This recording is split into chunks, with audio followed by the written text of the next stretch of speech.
함께 보겠습니다.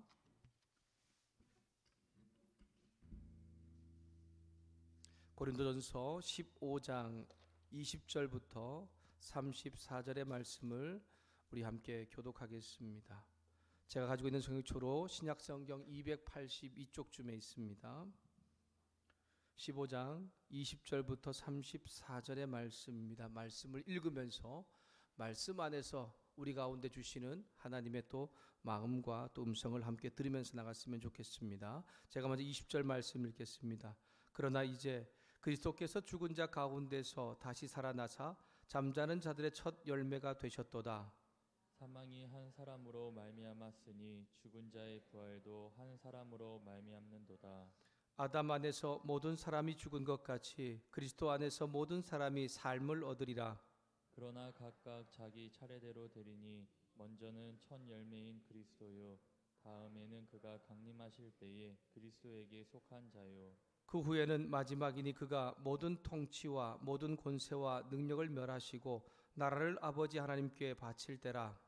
그가 모든 원수를 그 발 아래에 둘 때까지 반드시 왕노릇 하시리니 맨 나중에 멸망받을 원수는 사망이니라. 만물을 그의 발 아래에 두셨다 하셨으니 만물을 아래에 둔다 말씀하실 때에 만물을 그의 아래에 두신 이가 그 중에 들지 아니한 것이 분명하도다. 만물을 그에게 복종하게 하실 때에는 아들 자신도 그때에 만물을 자기에게 복종하게 하신 이에게 복종하게 되리니 이는 하나님이 만유의 주로서 만유 안에 계시려 하심이라. 만일 죽은 자들이 도무지 다시 살아나지 못하면 죽은 자들을 위하여 세례를 받는 자들이 무엇을 하겠느냐? 어찌하여 그들을 위하여 세례를 받느냐? 또 어찌하여 우리가 언제나 위험을 무릅쓰리요? 형제들아, 내가 그리스도 예수 우리 주 안에서 가진 바 너희에 대한 나의 자랑을 두고 단언하노니 나는 날마다 죽노라. 내가 사람의 방법으로 에베소에서 맹수와 더불어 싸웠다면 내게 무슨 유익이 있으리요? 죽은 자가 다시 살아나지 못한다면 내일 죽을 터이니 먹고 마시자 하리라. 속지 말라. 악한 동무들은 선한 행실을 더럽히나니. 고린도전서 15장 34절 말씀을 함께 읽겠습니다. 시작. 깨어 의를 행하고 죄를 짓지 말라. 하나님을 알지 못하는 자가 있기로 내가 너희를 부끄럽게 하기 위하여 말하노라. 아멘. 우리 옆에 계신 분들, 앞에 계신 분과 이렇게 한번 인사합시다. 부활의 신앙으로 항상 기적을 경험하며 삽시다. 함께 인사합시다. 부활의 신앙으로 항상 기적을 경험하며 삽시다. 네. 부활의 신앙이 늘 우리 가운데 있다면 아마 우리의 삶은 매일의 삶이 기적을 경험하는 삶이 될 것입니다. 오늘 우리가 찬양에서 함께 고백했던 것처럼 그 부활의 주님이 함께하면 그 어떤 상황 가운데도 어떤 빼앗기지 않는 평안 또 기쁨, 행복이 있기 때문에 우리는 기적을 늘 경험하며 살 수 있습니다. 다시 한 번 더 말씀을 통해 그 하나님을 경험하고 고백할 수 있는 시간 될 수 있기를 소망합니다. 15장은 바울이 다루는 문제 가운데 부활에 대하여 인정하지 않는 사람들에 대한 이야기를 하고 있습니다. 너무 명확하게 부활에 대해서 여러 가지로 말씀하고 있어서 무슨 장이라고 부른다고요? 찬장이라고 부른다고요? 부활장이라고 그렇게 부른다고 말씀하고 있습니다. 여러분, 부활에 대하여 그리스도인이 바르게 믿는 것이 중요합니다. 왜냐하면 기독교 신앙의 바탕이 이 부활이 기초되고 있기 때문이죠. 올바른 부활 신앙 안에서 믿음 생활하는 것은 참으로 중요합니다. 우리가 기적을 쉽게 인정하지 않고 눈으로 보지 않으면 믿지 않는 것도 바로 믿지 않는 것이 부활도 마찬가지인 것 같습니다. 사실 사람의 입장에서 죽은 자가 다시 살아난다라고 하는 것을 쉽게 인정할 수 있는 사람은 없지요. 그래서 우리 그 믿음을 주신 하나님이 참 감사한 거고 참 은혜라고 하는 것을 깨닫게 됩니다. 그리고 그 믿음이 우리의 삶 가운데 역사할 때에 얼마나 우리 삶은 놀라운 일을 경험하게 되는지를 모릅니다. 오늘 다시 한 번 더 우리 부활은 역사적인 사실이라는 이 믿음의 고백 아래서 또 우리에게 주시는 이 부활에 대한 말씀을 통하여서 다시 한 번 더 부활 신앙의 기쁨과 은혜가 우리 삶 가운데 경험될 수 있기를 소망합니다. 바울은 15장의 부활 신앙에 대해서 이야기하면서 1절부터 11절에 예수님의 부활이 역사적인 사실이라고 하는 것을 두 가지를 통해 강조하였습니다. 먼저는 예수님이 복음이다라고 하는 것과 그 복음의 핵심은 부활이라고 하는 것을 통하여서 이야기했습니다. 교회가 세워지고 성도가 세워지는 것은 복음 때문이죠. 예수님 때문입니다. 그런데 부활을 믿지 않는다는 것은 전혀 말이 되지 않는다는 것을 이야기합니다. 또한 예수님의 부활을 목격한 증인들이 있다는 것을 통하여서 예수님의 부활이 역사적인 사실이라는 것을 말합니다. 한두 사람이 아니었지요. 12제자뿐만이 아니고 믿음의 성도들 500여 형제 자매들이 함께 예수님의 부활을 실제적 눈으로 목격했다고 말하고 있습니다. 12절부터 19절까지 말씀 중에는 그 부활을 믿지 않는 사람들 가운데 다시 한 번 더 이 예수님의 부활이 이 성도들과 죽은 자의 부활과 연결되어 있다고 하는 것을 예수님께서 바울은 말하고 있습니다. 바울은 예수님의 부활이 교회와 성도의 기초가 되는데 그것은 확실하다라고 하는 것을 그것을 위해서 복음을 전하고 있는 사람들 또한 그 믿음을 지켜간 선배들 그 일 때문에 죽어간 사람들 많은 사람들을 또한 이야기하면서 그들의 그 믿음 또 그리고 그들의 그 전한 것이 헛된 것이 아니다라고 말하면서 부활은 사실이라고 하는 것을 강조하고 있습니다. 1절부터 19절에 바울은 고린도 교회 성도들 가운데 예수님의 부활이 역사적 사실이다. 그리고 또한 그 부활이 인정해야 한다라고 말하면서 부활을 인정하지 않을 때에 그들 가운데 일어난 심각한 결과에 대해서 말했다면 오늘 말씀 20절부터 34절은 예수님께서 부활의 첫 열매가 되심으로 모든 죽은 자도 바로 부활과 연결될 것이다라고 하는 그것이 바로 증거라고 하는 사실을 이야기하고 있습니다. 그러므로 주님의 부활을 믿는 성도는 선한 행실을 삶으로 나타내며 믿음을 삶으로 옮겨갈 것을 이야기하고 있는 것이죠. 20절에서 28절에 바울은 예수님의 역사적 부활이 부활의 증인으로 살아가는 성도의 영적, 육체적 부활과 연결되어 있다는 것을 이야기합니다.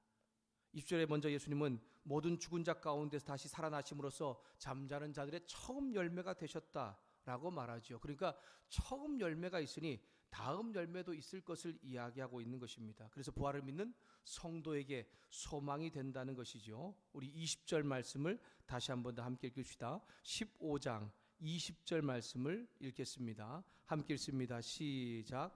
그러나 이제 그리스도께서 죽은 자 가운데서 다시 살아나사 잠자는 자들의 첫 열매가 되셨도다. 아멘. 첫 열매라는 단어는 첫 수확, 첫 열매를 바치다라는 뜻입니다. 두 가지 의미를 가지고 있습니다. 첫 번째는 장차 올 것에 대한 예언을 확인시켜 주는 것으로 마치 처음 추수한 것, 처음 곡식을 추수했으면 당연히 다음 추수할 것, 다음 곡식이 있다는 것을 의미하는 것도 있고 또 하나는 이스라엘 사람들 가운데서는 이 처음 열매를 자신을 뜻하는 것이기도 했습니다. 하나님께 바쳐서 드려진 자기 자신들을 의미하는 것이죠. 여러분 이스라엘 백성들은 모두가 누구의 것입니까? 하나님의 것입니다. 근데 이스라엘 사람들이 진짜 자신들이 거두어들인 모든 것을 하나님께 실제로 드렸습니까? 그렇지 않았죠. 왜요? 먹고 살아야 되기 때문입니다. 그래서 항상 무엇을 드립니까? 첫 열매를 하나님께 바쳤습니다. 하나님은 이 첫 열매를 받으시면서 모든 열매도 받으신 것으로 인정하였습니다. 그러므로 예수님께서 하나님 앞에 모든 죽음을 통과하고 다시 살아나서 처음 부활 열매가 되었다면 예수님 믿는 모든 사람도 하나님 앞에서 의롭게 되어서 다시 살아나는 열매가 될 것을 오늘 말씀을 통해 함께 이야기하고 있는 것이죠. 처음 열매는 두 번째 열매, 세 번째 열매가 계속 있다는 것을 의미합니다. 수확이 계속해서 될 것처럼 예수님의 부활이 계속해서 믿는 자들을 통하여서 나타나게 될 것을 말하고 있는 것입니다. 인간의 첫 조상 아담의 죄로 인해서 모든 인류가 죽음에 이르는 결과를 가지고 왔습니다. 그러나 죽음을 이기고 부활하신 예수님으로 인해서 모든 사람이 새로운 생명을 얻게 됩니다. 아담과 예수님은 사망과 생명에서 전 인류의 대표가 되시죠. 로마서 5장 19절 말씀을 제가 세 번역으로 읽어드리겠습니다. 로마서 5장 19절입니다. 한 사람이 순종하지 않으므로 말미암아 많은 사람이 죄인으로 판정받았는데 이제는 한 사람의 순종함으로 말미암아 많은 사람이 의인으로 판정을 받을 것입니다. 아멘. 제가 한 번 더 읽겠습니다. 한 사람이 순종하지 않으므로 말미암아 많은 사람이 죄인으로 판정받았는데 이제는 한 사람의 순종함으로 말미암아 많은 사람이 의인으로 판정을 받을 것입니다. 아멘. 성경 가운데 모든 인간은 죄인이다라고 하는 것에 대하여 두 가지의 대표적인 이야기를 하고 있는데, 첫 번째는 대표성의 원리입니다. 죄를 지은 아담이 모든 인류의 대표가 된다라고 하는 것과, 또 하나는 유전의 원리입니다. 모든 씨를 가진 남자는 첫 사람 아담 안에 있었기 때문에 아담이 죄를 지었을 때 함께 죄를 지었다라고 하는 것을 의미하고 있는데, 오늘 이 로마서 5장 19절과 우리가 함께 읽었던 이 고린도서 15장 22절의 말씀은 바로 이 대표성의 원리를 의미하고 있는 것입니다. 여러분, 순종하지 않은 한 사람 누구입니까? 순종하지 않은 한 사람? 아담이지요. 아담의 불순종으로 모든 사람, 여기서 이 많은 사람은 모든 사람을 의미합니다. 모든 사람이 무엇 되었습니까? 죄인 되었습니다. 그러나 이제 순종한 한 사람이 있습니다. 누구입니까? 예수님이시죠. 그 주님께서 모든 인류의 죄 문제를 해결하기 위해 십자가의 죽으심과 부활에 대한 순종으로 인해 믿는 모든 사람은 누구든지 의롭다, 또한 정말 믿음의 사람으로 인정될 것을 말하고 있는 것이죠. 그러므로 예수님께서 부활하셨듯이 죽은 자들 믿음의 사람들도 부활할 것입니다. 모든 사람이 한 번에 부활하는 것은 아니라고 지금 얘기하고 있죠. 부활에도 차례가 있다고 23절에 말씀하고 있습니다. 이 차례는 어떤 순서적인 차례보다는 다 부활하게 될 것인데 약간 의미의 차례를 두고 있는 것입니다. 무작위로 이루어지는 것이 아니라 순서에 따라 진행된다는 것이죠. 부활의 첫 열매는 누구입니까? 예수님이시죠. 예수님께서 부활하시고 난 다음에 다시 재림하실 때에 예수님 믿어 모든 하나님 백성 된 사람들이 부활할 것입니다. 그리고 마지막에는 하나님을 대적하던 악의 세력들도 최후의 심판을 받기 위해 또한 부활할 것을 이야기하고 있는 것입니다. 예수님 당신을 대적하는 모든 악한 세력들을 완전히 멸할 때까지 이 세상을 왕으로 다스릴 것입니다. 결국 모든 악의 세력이 부활의 주님발 앞에 완전히 굴복할 때에 자신도 하나님 앞에 온전히 드려질 것을 의미하고 있는 것이죠.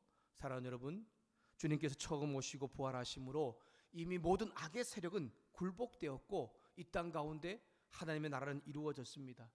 하지만 사단은 여전히 죽음에 영향력을 미치고 있지요. 우리가 죽는 것은 아직도 이런 사단의 세력들이 있기 때문입니다. 또한 육신적인 죽음이 바로 그것들을 증거하고 있는 것입니다.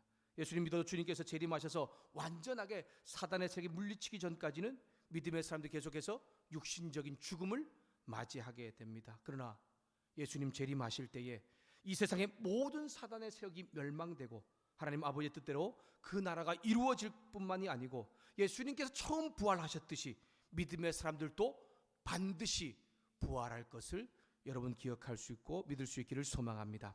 사랑하는 여러분, 예수님 믿는 성도는 죄로부터 구원받을 뿐 아니라 반드시 예수님의 부활의 첫 열매가 되신 것처럼 그 뒤를 이어 부활한다는 사실을 이 땅 가운데서도 또한 계속해서 믿음으로 살 수 있는 우리 모두가 되기를 소망합니다. 예수님께서 부활의 첫 열매가 되셨듯이 다음 열매는 성도들이라는 것을 확증시켜주고 있는 것입니다. 하나님은 부활의 첫 열매이신 예수님 안에서 모든 사람도 부활에 참여하도록 계획하셨습니다. 첫 열매이신 예수님의 부활은 둘째, 셋째 부활의 열매가 있다는 것을 의미하고 가르쳐주고 있는 것이죠. 여러분, 첫 열매가 없다면 나머지 수확도 없습니다. 그러므로 사망을 이기고 부활하신 첫 열매가 되신 이 예수님을 믿는 믿음을 통하여서 우리도 분명히 무덤에 있지 않고 부활의 몸을 입을 것입니다. 예수님의 부활은 영적 부활만을 말하지 않습니다. 육체적인 부활까지입니다. 그러므로 예수님 믿음으로 하나님 백성된 모든 사람, 즉 저와 여러분은 이미 부활의 능력과 생명을 가지고 살아갈 뿐 아니라 우리가 죽음 이후에도 마지막 주님 재림하실 때에 다시 우리 몸을 입고 부활한다는 사실을 믿음으로 고백하며 살 수 있는 저와 여러분 되기를 소망합니다.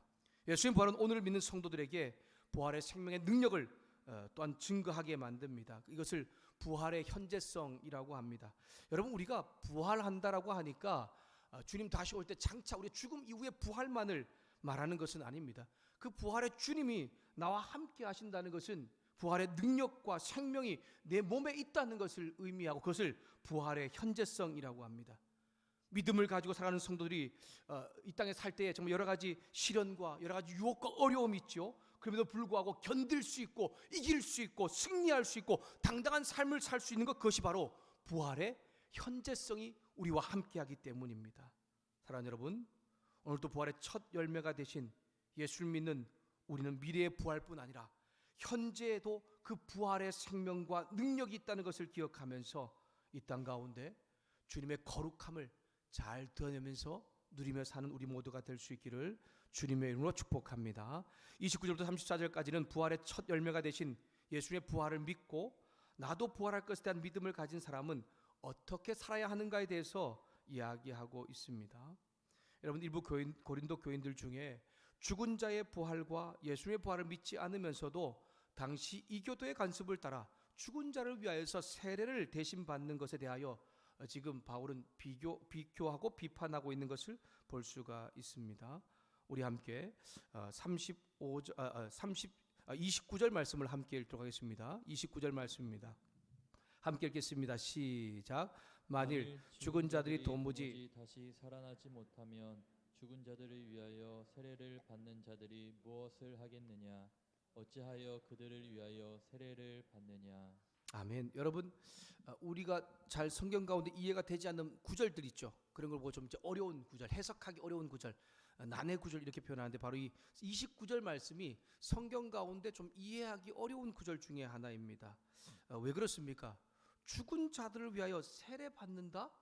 여러분, 이게 무슨 말입니까? 아마 이걸 처음 들어보시는 분들도 있을 것 같습니다. 죽은 자들을 위해서 대신 세례 받는 것을, 살아있는 사람들이 대신 세례 받는 것을 의미합니다.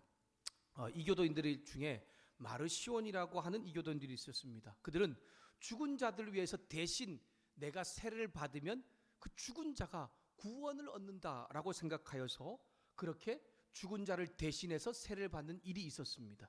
그런데 그 풍습이 고린도 교인들 가운데도 흘러와서 그들도 그 일을, 고린도 교인들 중에도 그것을 따라하는 사람들이 있었다라고 하는 것입니다.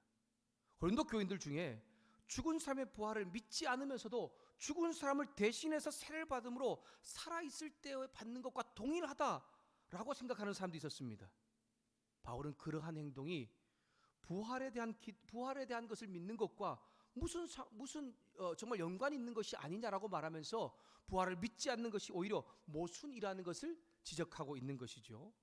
그렇다고 해서 바울이 지금 죽은 자의 부활을 인정하는 것이 아닙니다. 부활을 믿지 않는 자들이 그러한 행동을 하는 것에 대하여 비판하고 또한 인정할 수 없다는 것을 지금 말하면서 그것을 그들이 행하고 있는 행동을 지금 말하고 있는 것이죠. 3절 32절에 바울은 위험과 죽음을 무릅쓰면서 복음을 전한 자신도 바로 이 부활의 주를 믿었기 때문이라는 것을 이야기하면서 바로 이 땅에 사는 모든 부활을 믿는 사람들은 순교자적 삶을, 주님의 증인된 삶을 살아야 될 것을 이야기하고 있습니다. 위험을 무릅쓴다라고 하는 것은 죽음의 위험, 죽을 것 같은 고통을 뜻합니다. 여러분, 바울은 다메섹 도상에서 예수님 만났지 않습니까? 그러면서 이방인에게 복음을 전하는 하나님의 명령을 받고서 생명의 위협을 당하는 많은 순간 가운데도 복음을 전하였습니다. 바울뿐만 아니고 함께하는 사람들도 동일한 복음, 정말 여러 가지 힘겨운 어려운 위험을 무릅쓰고 복음을 전했죠. 그렇게 할 수 있었던 것이 무엇 때문이냐라고 하면 바로 부활의 주님이 자신들과 함께 한다는 것을 믿었기 때문입니다. 또한 그들은 무엇이라고 고백했습니까? 혹 복음을 전하다가 내가 죽는다 하여도 내가 다시 살아날 것, 부활할 것을 확신하였기 때문에 부활의 증인으로 살아갈 수 있다고 말하고 있는 것입니다. 우리 31절 말씀을 함께 읽도록 하겠습니다. 우리 31절 말씀을 함께 하면서 우리도 이러한 믿음의 삶을 살기로 고백했으면 좋겠습니다. 함께 읽습니다. 시작. 형제들아, 내가 그리스도 예수 우리 주 안에서 가진 바 너희에 대한 나의 자랑을 두고 단언하니 나는 날마다 죽노라. 아멘. 바울의 순교적 삶을 살아가는 것을 강조하고 있는 것이죠.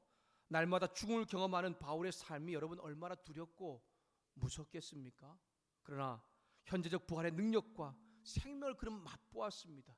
그래서 미래적 부활의 은혜도 그는 확신하였기 때문에 고린도 교회 성도들 가운데 복음을 전하면서 내가 죽더라도 나는 자랑스럽다라고 그렇게 고백하면서 이야기하고 있는 것입니다. 바울의 순교적 태도로 현재적 부활과 미래적 부활에 대한 믿음으로 살았음을 에베소 교회 성도들 가운데 이야기하는 것을 에베소 가운데 말하고 있는 것을 지금 예를 들어서 말하고 있지요. 실제로 에베소에서 맹수와 싸웠다는 것을 의미하는 것은 아니지요. 여기 지금 말하고 있는 이 말씀은 32절에 나오는 이 말씀은 그만큼 매우 심각한 위험과 생명의 정말 여러 가지 어려움, 그리고 또한 마치 소망 없는 사람 같다라는 것을 표현하면서 그렇게 힘겨운 가운데도 부활의 주님 때문에 복음 전한 일을 잘 감당할 수 있었다라고 하는 것을 이야기하고 있는 것입니다. 그러므로 부활이 없다고 속이는 사단의 속임수와 또한 세상의 여러 가지 미혹에 넘어가지 말고 죄를 짓지 말고 선을 행하는 삶을 잘 살아갈 것을 33절과 34절에 당부하고 권면하고 있습니다. 우리 33절과 34절 말씀을 함께 읽겠습니다. 33절 34절 같이 있습니다. 시작. 속지 말라. 악한 동무들은 선한 행실을 더럽히나니 깨어 의를 행하고 죄를 짓지 말라. 하나님을 알지 못하는 자가 있기로 내가 너희를 부끄럽게 하기 위하여 말하노라. 아멘. 사랑하는 여러분, 주님의 부활을 통해 믿음의 성도에게 주어진 현재적 부활의 능력과 생명, 미래적 이 부활의 소망으로 이 세상을 살아갈 때에 부끄럽지 않은 성도로 잘 살 수 있는 저와 여러분 될 수 있기를 소망합니다. 여러분, 부끄럽지 않은 삶을 산다는 것은 참 중요한 것 같습니다. 고린도 교회 성도들 가운데는 부끄럽게 사는 사람이 있었습니다. 그들을 향하여서 바울은 다시 한 번 더 말하고 있는 것이죠. 그들 중에 어떤 사람들입니까? 부활을 믿지 않고 여전히 죄를 짓고 살아가는 사람들입니다. 좋은 사람이 무덤 앞에 가서 세례를 베풀고는 그것으로 부활절이 끝나는 것으로 생각하는 사람들이지요. 오늘 바울이 저와 여러분에게 말하고 있는 것은 무엇입니까? 오늘 내가 겪고 있는 어떤 절망적인 상황, 그리고 또한 여러 가지 어려운 상황들을 왜 주님의 부활과 연결시키지 못하고 있느냐라고 하는 것입니다. 지금 내가 가장 절망적인 상황으로 생각하는 그때에 필요한 것이 무엇입니까? 부활의 능력과 은혜가 필요하다는 것이죠. 여러분, 영적인 어린아이는 무엇입니까? 믿음과 삶을 분리하는 것입니다. 내가 겪는 어려움은 어려움이고 주님의 부활은 부활인 사람들이 바로 영적으로 어린아이입니다. 어려운 장애를 나 혼자의 힘으로 해결하려고 밤새도록 생각하고 또 생각하며 몸부림치는 것입니다. 여러분, 그 결과 무엇입니까? 한 걸음도 앞으로 나아가지 못합니다. 물론 세상 사람들은 앞으로 좀 나가게 될지 몰라도 하나님 백성들은 앞으로의 전진이 아마 절대로 없을 것입니다.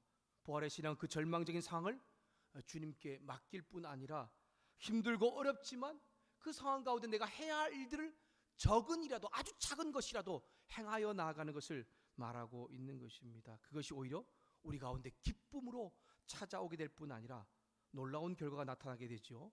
누워만 있지 않고, 또한 정말 앉아만 있지 않고, 쓰러져만 있지 않고 일어서게 하고, 또한 담대하게 전진하게 만든다는 것을 우리 가운데 부활의 신앙을 통해 말씀하고 있는 것입니다. 여러분, 주님이 기뻐하는 아주 작은 일은 부활의 현재성의 믿음을 가지고 나아갈 때 이루어집니다. 그것을 기초로 하여 우리에게 작은 길이 큰 길로 열려진다는 것을 여러분 기억할 수 있기를 소망합니다. 예수를 믿는다고 해서 매일 삶의 순간순간 닥쳐오는 환경과 또한 정말 여러 가지 일들 속에서, 관계 속에서 두렵고 무서운 일이 없는 것은 아닙니다. 바울이 매 순간 매일의 삶이 맹수와 싸우는 것 같다고 표현하는 것처럼 우리도 매 순간 매일의 삶 가운데 낭망되고 넘어지며 부활의 소망을 잃을 때가 분명히 있습니다. 그러나 믿음의 사람은 부활의 삶에 참여하는 기쁨을 알고 있기 때문에, 부활의 현재성의 그 놀라운 생명과 능력이 내 삶 가운데 있기 때문에 날마다 매 순간 오는 이 고통과 두려움 가운데도 견딜 수 있고 감당할 수 있고 또한 이길 수 있는 힘이 생겨난다는 것입니다. 나의 달갈 길을 다 간 후에 더 나아가는 것이, 또한 정말 우리가 더 나아갈 수 있는 것은 주님의 그 부활의 능력이, 그 생명력이 나와 함께 하고 있기 때문입니다. 사랑하는 여러분, 부활에 대한 믿음을 포기한 채 육신을 즐겁게 하고 믿음대로 살지 못하게 하는 이 세상의 어떤 만족과 또한 사단의 속임수 가운데 넘어가지 마시고 부활의 믿음으로 선한 행실을 삶으로 행하면서 예수 믿는 사람으로서 부끄럽지 않게 사는 저와 여러분 될 수 있기를 주님의 이름으로 부탁합니다. 말씀을 마무리하겠습니다. 사랑하는 여러분, 부활이라고 하는 것은 하나의 절기가 아닙니다. 여러분, 우리는 부활을 잊어버리고 살 때가 얼마나 많이 있으면 그러다가 기억날 때가 있죠. 바로 부활절 때 기억나지 않습니까? 부활절 촛불 예배, 부활 주일 예배 이렇게 드리면서 우리는 이제 그래, 주님의 부활 이렇게 한번 생각하죠. 단순히 앞으로 또한 세상 마지막에 모든 사람이 다시 살아난다는 이런 희망과 기대도 아닙니다. 부활은요, 지금 주님이 살아계시면서 나의 일거수 일투족을 다 보고 계시고 얼마든지 나를 일으켜 세워서 놀라운 일을 행할 수 있다라고 하는 것입니다. 그런 의미에서 우리는 매 순간이 부활이고 매일이 부활주일인 것입니다. 아무리 침체되고 낙심된 일이 있다 하더라도 주님이 살아계신다는 것을 믿고 그 말씀 때문에 다시 일어나고 다시 걸어가고 다시 힘을 낼 수 있는 것입니다. 부활이 의미하는 것은 부활하신 주님이 내 안에 살아서 역사하신다는 것입니다. 이것은 나의 상태, 나의 능력과는 상관이 없다는 것입니다. 죄송한 말씀이지만 저와 여러분은 주님이 사용하시는 하나의 껍데기에 불과하다는 거예요. 하나의 도구에 불과합니다. 중요한 것은 주님의 그 부활의 능력, 그 부활의 생명력이 나에 임하기만 하면 나를 통해서 기적이 일어나게 되는 것입니다. 그래서 부활의 그 주님을 통해서 매일의 삶이 기적의 삶이 된다는 것을 바울은 지금 우리 가운데 말씀하고 있습니다. 사랑하는 여러분, 매 순간 매일의 삶이 부활하신 주님과 함께함으로 기적을 경험하며 살 수 있는 저와 여러분과 또한 우리 가정과 우리 교회가 될 수 있기를 주님의 이름으로 축원합니다. 기도하겠습니다. 속지 말라. 악한 동무들은 선한 행실을 더럽히나니 깨어 의를 행하고 죄를 짓지 말라. 하나님을 알지 못하는 자가 있기로 내가 너희를 부끄럽게 하기 위하여 말하노라. 아멘. 하나님 아버지, 부활을 믿지 않기 때문에 하나님께서 기뻐하지 않는, 하나님께서 정말 하나님 말씀에 불순종하는 죄를 짓게 되고 결국 성도라고 말하지만 부끄러운 신앙이 되는 것을 오늘 말씀을 통해 함께 깨달았습니다. 주님, 다시 한 번 더 나는 진짜 부활의 신앙을 가진 사람인지 우리의 삶의 모습을 통해 다시 한번 되돌아봅니다. 하나님, 우리의 삶 가운데 부활의 신앙을 가지고서 이 땅 가운데 정말 그 부활의 능력과 힘을 통한 믿음의 승리를 잘 이루어갈 수 있는 저와 우리 성도들 될 수 있도록 은혜를 더하여 주시옵소서. 나는 부활의 주님이 사용하는 하나의 도구입니다.